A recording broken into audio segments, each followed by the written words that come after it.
Meu nome completo é Matheus Furlaneto de Oliveira e meu ano de nascimento é 1978, mas meu nome profissional é Matheus Furlaneto. Claro, uma infância muito também ligada à televisão. Todas as minhas tarefas e lições de casa eu fazia assistindo televisão, então talvez por isso esse interesse pelas comunicações seja algo interessante.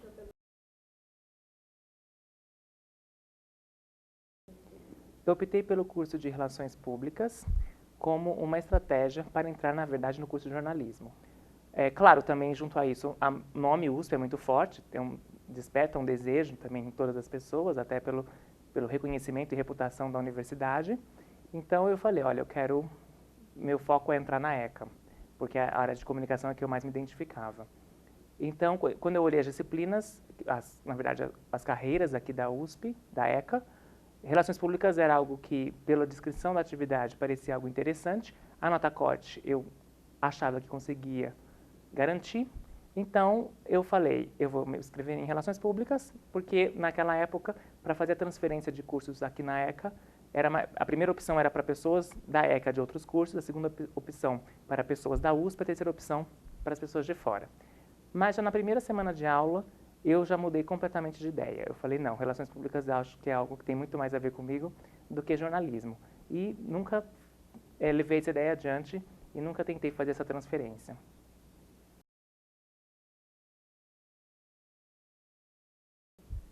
É bastante nítida a memória do dia da matrícula, quando eu vim com a minha mãe e as pessoas já me pintaram todo.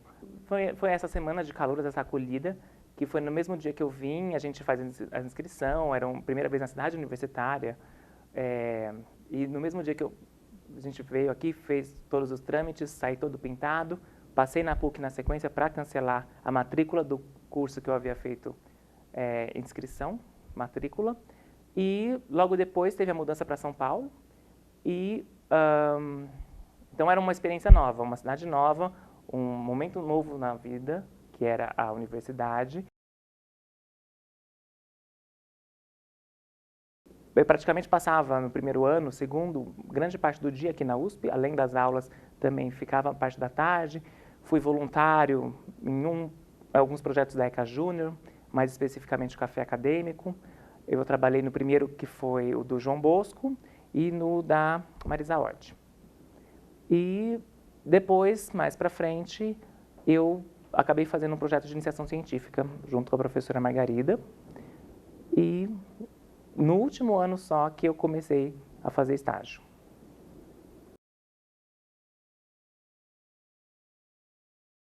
Os 4 anos de uma universidade é um tempo longo, você passa por várias crises, é isso mesmo que eu quero, estou na profissão certa, estou aprendendo as coisas necessárias para a minha formação. Então, cada palestra externa que eu ia, ouvindo um profissional do mercado falar, era um estímulo que me fazia ter o reencanto pelas disciplinas da faculdade. Então, eu sempre mesclei o aprendizado aqui da faculdade com as palestras externas.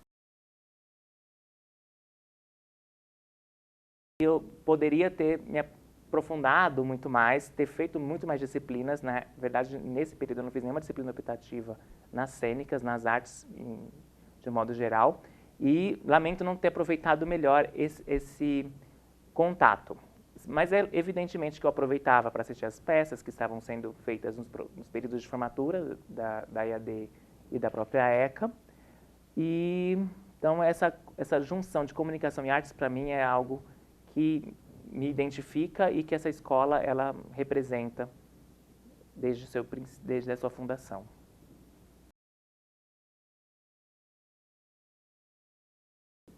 História marcante ou engraçada? Eu sempre fui, além de ser rato de palestras, eu também, sempre eles vinham oferecer para os alunos de Relações Públicas opções de ser recepcionistas. E esse evento, quem encerrou foi o Washington Oliveto.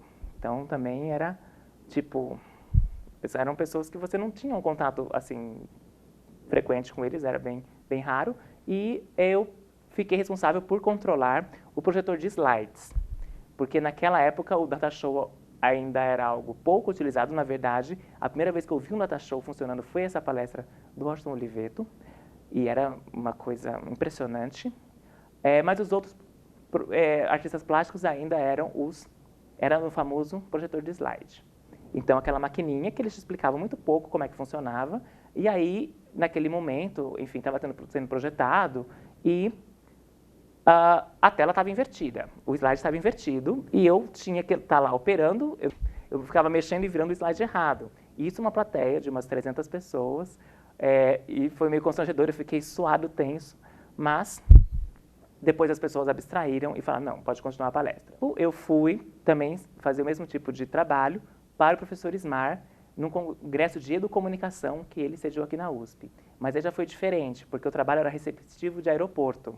Era buscar as pessoas no aeroporto. Então, um ônibus passava 4 horas da manhã na sua casa, te levava para Cumbica, você ficava lá com a plaquinha, esperando as pessoas chegavam, aí você tinha que direcioná-las para o hotel.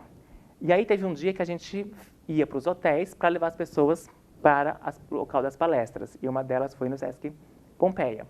E aí eu estava lá, o ônibus quase cheio para sair, e um dos palestrantes não entrava, não chegava. E aí o ônibus estava para sair e uma pessoa, olha, meu amigo não chegou, você precisa segurar esse ônibus e buscar a pessoa. Então eu falei, eu não conheço essa pessoa, vamos lá comigo que a gente encontra o seu amigo. E nós dois descemos do ônibus. E a gente não encontrou a pessoa no hotel, quando a gente volta o ônibus já tinha partido. E aí essa pessoa ia fazer uma palestra e a apresentação dele estava dentro do ônibus que partiu. E a gente não sabia onde estava esse amigo dele. E no final das contas, depois pegamos um táxi, na verdade eu consegui falar com uma pessoa de uma outra van que estava ali perto, e chegamos ao Sesc Pompeia e não se sabe como, essa pessoa que a gente estava esperando entrou no ônibus no momento que a gente saiu, e no fim ele chegou no local e a gente ficou puxado para trás.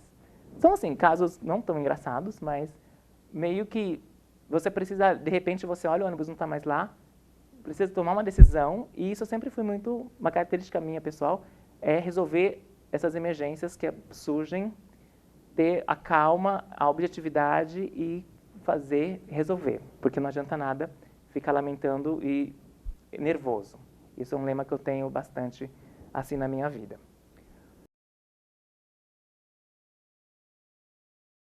A minha entrada na BED é totalmente relacionada à minha passagem aqui pela ECA. Por quê?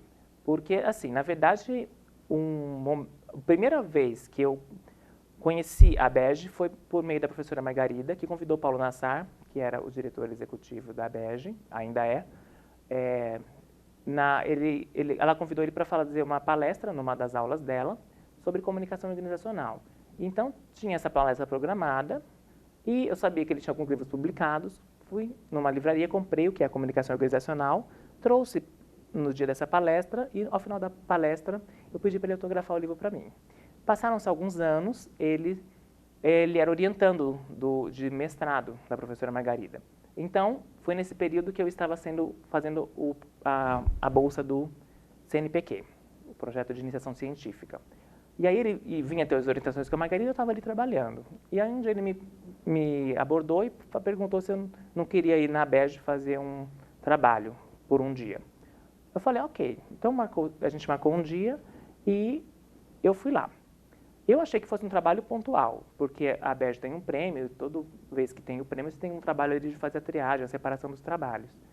E fui lá, chamei mais uma amiga minha que estudava na mesma sala que eu, e a gente foi lá. E aí, no final daquele dia, ele perguntou se eu tinha interesse de permanecer trabalhando lá, fazer estágio. Eu falei que sim, e estou lá já há 14 anos. O que eu achei que fosse ser um dia, hoje já é toda a minha carreira profissional. Então, eu atribuo, com certeza, se eu não tivesse estado aqui na ECA e tivesse tido contato com a professora e contato com o Paulo Nassar,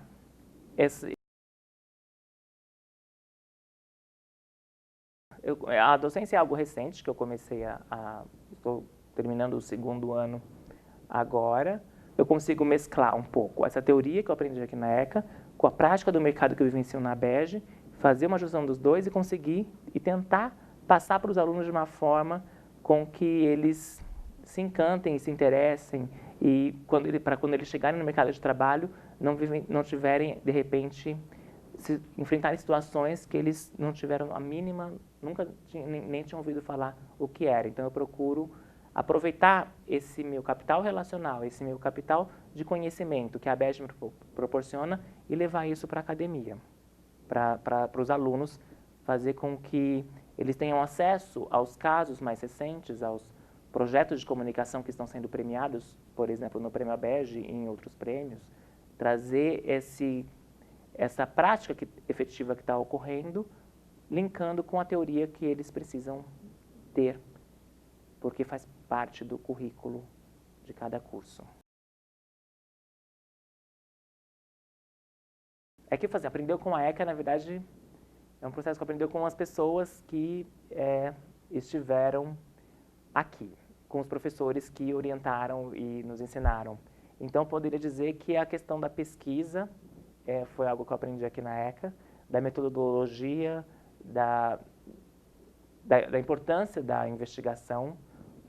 Entendi o que está por trás ali de cada texto, de cada autor que você lê, como é que eles chegaram até aqueles estudos, aqueles resultados. Então, que é muito importante disciplina, é muito importante repertório, é muito importante as fontes que você busca e que isso requer um tempo, um estudo, ficar ali sentado, lendo, pesquisando. Então, isso foi algo que aqui na ECA eu posso dizer que foi onde eu aprendi a importância da ciência, a importância do estudo e das pesquisas.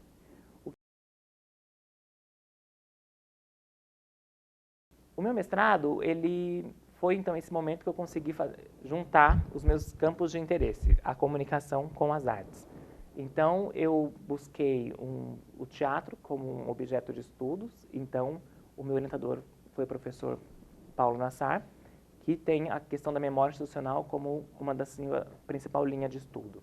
Então, eu trabalhei a questão da memória focada em grupos de teatro. Como é que o projeto de memória de grupos de teatro podem ajudar e valorizar a imagem institucional desses grupos. Então, o mestrado eu consegui fazer disciplinas, na verdade, uma de jornalismo, uma nas cênicas, uma na psicologia e a outra aqui no próprio Departamento de Relações Públicas. Então, foi um momento onde eu consegui expandir um pouco mais esses meus horizontes aqui dentro da ECA e aprendi bastante, tanto com as aulas cursadas, quanto no próprio processo de estudo e pesquisa para a redação da dissertação.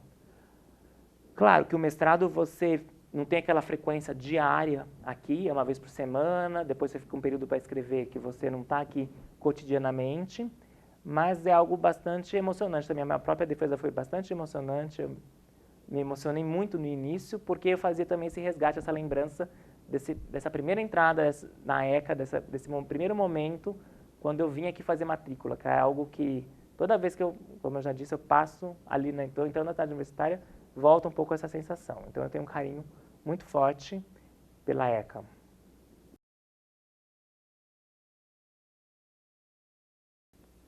A ECA é uma parte muito importante da minha vida profissional especificamente. Ela é um momento que, análogo a uma mudança muito forte que eu tive na minha vida, que quando eu deixei a cidade onde eu nasci, Ribeirão Preto, e vim morei para São Paulo. Então, ela foi um pouco que a razão pela qual eu fiz essa mudança. E eu sempre quis morar em São Paulo. E desde o primeiro dia que eu vim morar aqui, eu sempre tive as minhas expectativas foram superadas, foram concretizadas. O que eu imaginava, eu encontrei. E eu posso dizer que a ECA foi a razão pela qual eu fiz essa mudança. Então, eu tenho que ser muito grato à ECA, porque ela fez com que eu tivesse essa mudança importante, porque você, com 17 anos, deixa a casa dos seus pais e vem morar sozinho numa cidade como São Paulo.